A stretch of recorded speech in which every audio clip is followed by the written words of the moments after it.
Time जिलाधिकारी sir को मिला हमारे विजय राठौड़ सर से और उनको बताया कि आपके आदेश होने के बाद भी मुख्य अधिकारी सर कोई काम करने के लिए तैयार नहीं है।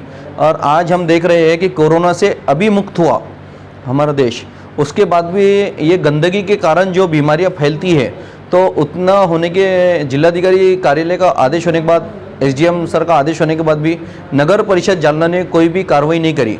मेरा मुख्य अधिकारी सर से बोलना है कि आप अगर सही से कार्रवाई नहीं कर सकते हैं तो आप कोई दूसरे सर को लिखित में दीजिए कि मैं ये जिम्मेदारी नहीं कर सकता हूँ।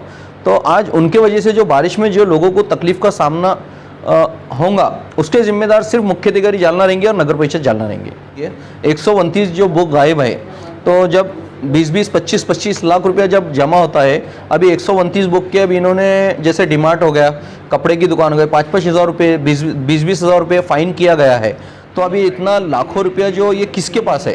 तो इसके जो भी सहायक है उनको तुरंत सहायक, और जिनके पास बुक बाकी है, जिनके पास ये जिम्मेदारी दी गई थी, तो इन पे तुरंत इनको निलंबित करना चाहिए और इन पे कड़क से कड़क कार्रवाई करना चाहिए। और ये दोषी पाए जाते हैं तो इन पे गुना दाखिल करना चाहिए। पिछली बार आपने जालना का अतिक्रमण का एक निवेदन दिया था नगर परिषद को, तो उस पर क्या कार्रवाई हुई वो जानना चाहिए। मैं जालना जिलाधिकारी सर को समक्ष मिलके जालना में जो अवैध तरीके से जो नालियों पे अतिक्रमण किया गया, टपरियाँ डाली गई और जो आम नागरिक को जो आने जाने के लिए परेशानी हो रही, जिलाधिकारी सर से मिलके सब बताया उनको और मेरा निवेदन दिया। वैसे ही मैंने उप विभागीय अधिकारी सानप सर को भी दिया था। तो उस पर हमारे उप विभागीय अधिकारी सानप सर ने एक ऑर्डर भी निकाले थे मुख्य अधिकारी के नाम से, और मैं मुख्य अधिकारी सर को ऑर्डर जब लेके गया, उन्होंने बताया पूरी बात। और नगर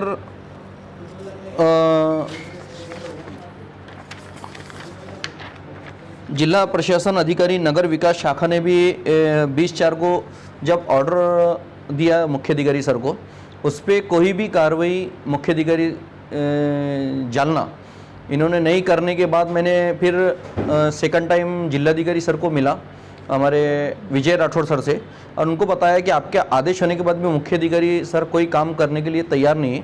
और आज हम देख रहे हैं कि कोरोना से अभी मुक्त हुआ हमारा देश, उसके बाद भी ये गंदगी के कारण जो बीमारियां फैलती है, तो उतना होने के जिलाधिकारी कार्यालय का आदेश होने के बाद, एसडीएम सर का आदेश होने के बाद भी नगर परिषद जालना ने कोई भी कार्रवाई नहीं करी।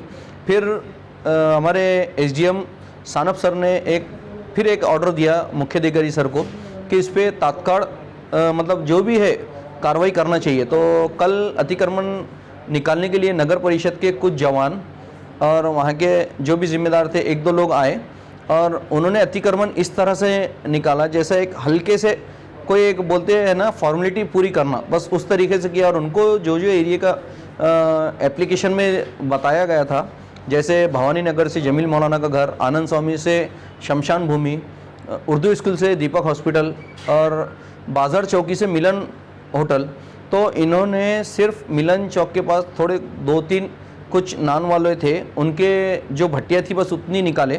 बाकी जो अतिक्रमण है, जो मेन जिससे बारिश का गंदा पानी पूरा चौक में रुक जाता है और लोगों को आने जाने के लिए जो परेशानी होंगी अब बारिश में, उसका पूरा जिम्मेदारी नगर परिषद को ही जिम्मेदार ठहराया जा सकता। और कल अतिक्रमण की जो उन्होंने कार्रवाई करी है, पुलिस प्रोटेक्शन लिए, लेकिन वैसा काम नगर परिषद के लोगों ने नहीं किया। और मेरा मुख्य अधिकारी सर से बोलना है कि आप अगर सही से कार्रवाई नहीं कर सकते हैं तो आप कोई दूसरे सर को लिखित में दीजिए कि मैं ये जिम्मेदारी नहीं कर सकता हूँ। तो आज उनके वजह से जो बारिश में जो लोगों को तकलीफ का सामना होगा, उसके जिम्मेदार सिर्फ मुख्य अधिकारी जालना रहेंगे और नगर परिषद जालना रहेंगे। सर, लेकिन हमने देखा है जालना में अतिक्रमण की कार्रवाई हुई है, क्या आपको लगता है वो कार्रवाई पूरी नहीं? कुछ भी कार्रवाई नहीं, उसको कार्रवाई बोला ही नहीं जाएगा। 1-2 सब्बल मारने से अतिक्रमण हटाना बोले तो जेसीबी होना चाहिए, ट्रैक्टर होना चाहिए और प्रोटेक्शन, और उसमें बड़े अधिकारी साथ में होना चाहिए।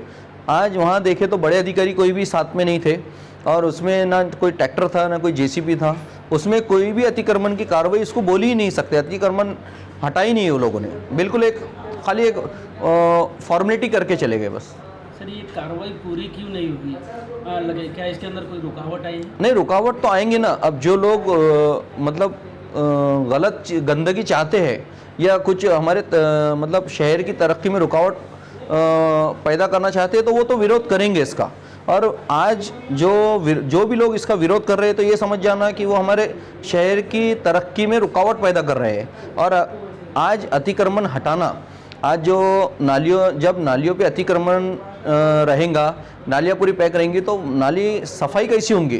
तो इस सफाई के बीच में जो भी समझो विरोध करता है तो वो हमारे शहर की तरक्की में सबसे बड़ी रुकावट पैदा कर रहा है। और अगरचे SDM sir Sandeep Sanap sir का उपविभागीय अधिकारी सर का आदेश होने के बाद, जिलाधिकारी कार्यालय का आदेश होने के बाद अगरचे कोई इसमें रुकावट पैदा करता है तो नगर पालिका के लोग ने उनके खिलाफ कंप्लेन दाखिल करना चाहिए। आज 353 दाखिल करना चाहिए कि शासकीय काम में अड़थड़ा। इनको क्या अधिकार है? इन्हें किसने अधिकार दिया रुकावट पैदा करने के लिए? सर ये तो आपका अतिक्रमण का मुद्दा हो गया था, लेकिन न्यूज़पेपर हमने देखा है कि कोविड में जो फाइन वसूल हुआ है वो उसका भी आपने एक मुद्दा उठाया है कि वो पूरा फाइन नगर परिषद में जमा नहीं हुआ, उसके बारे में आप कुछ कहेंगे? हाँ, मैंने वो बहुत मुद्दा उठाया है। कोरोना में आज आम गरीब परेशान था एक एक रुपये के लिए। आज हम देख रहे थे बहुत से ट्रस्ट, बहुत से संस्थाएं, बहुत से लोग इसमें गरीबों की मदद कर रहे थे और वहीं नगर परिषद के लोगों को रोक के फ़ाइन जमा कर रहे थे। फ़ाइन जमा करने के बाद उसमें तहसीलदार का एक ऐसा आदेश था कि 24/2/2021 को तहसीलदार श्रीकांत भुजबल ने एक आदेश निकाले थे। नगर परिषद के सहायक विजय फुलंब्रीकर उसके सहायक है कि पथकाने केलेली दैनंदिन दंडात्मक कारवाई प्रकरणातील वसुली दररोज दुपारी 4 वाजता न चुकता तहसील कार्यालय कळविणे। जब तहसीलदार साहब ने आदेश निकाले, यह आदेश के बेस पे लोगों से दंड वसूला जा रहा था तो रोज़ की हज़ारों में लाखों में वसूली की जा रही थी और ये काफ़ी दिन सिलसिला चला। इसमें 395 बुक का इस्तेमाल किया गया है, जबकि एक बुक में 100 पोती रही थी और एक बुक 56, कुछ बुक ऐसी है इसमें जिसमें 56,400 तक वसूली की गई एक बुक की। ऐसे 395 बुक है। 395 बुक जब आज कोरोना ख़त्म होके काफ़ी टाइम हो चुका है और अभी भी 395 बुक में से मैं जब माहिती अधिकार डाला तो उसमें 215 ही वहाँ अवेलेबल निकली। और जब मैं बताया कि ये पैसा कौन से खाते में जमा किया गया तो इसमें सिर्फ 18,30,000 का हिसाब दिया गया। उसके बाद 12/5 को फिर 3,10,000, 12/5 को हिसाब दिया गया 21,40,000, जो 9/5/2022 को 3,10,000 भरे गए। तो ये जो 129 बुक अभी भी जो लापता है नगर परिषद की, जो गरीब लोगों से जो पैसा लिया गया, जो हमारे शासन की तिजोरी में पैसा जाना चाहिए था, ये नगर परिषद के जो भी लोगों के पास बुक है ये आज पैसा 1 साल से इस्तेमाल कर रहे हैं। तो इसके जो भी सहायक है इसमें कड़क से कड़क कार्रवाई होनी चाहिए। जिलाधिकारी सर ने और सीओ सर ने इसकी मालूमात लेनी चाहिए। सर आपको इसी मुद्दे पर आपको क्या जवाब मिला और आपकी मांग क्या है? मेरे को उन्होंने जो भी जवाब मांगा सब अधूरी मालूमात दिए। 129 जो बुक गायब है तो जब 20-20, 25-25 लाख रुपया जब जमा होता है, अभी 129 बुक के अभी इन्होंने जैसे डिमार्ट हो गया, कपड़े की दुकान हो गई, 5-5 हज़ार रुपये, 20-20 हज़ार रुपये फ़ाइन किया गया है।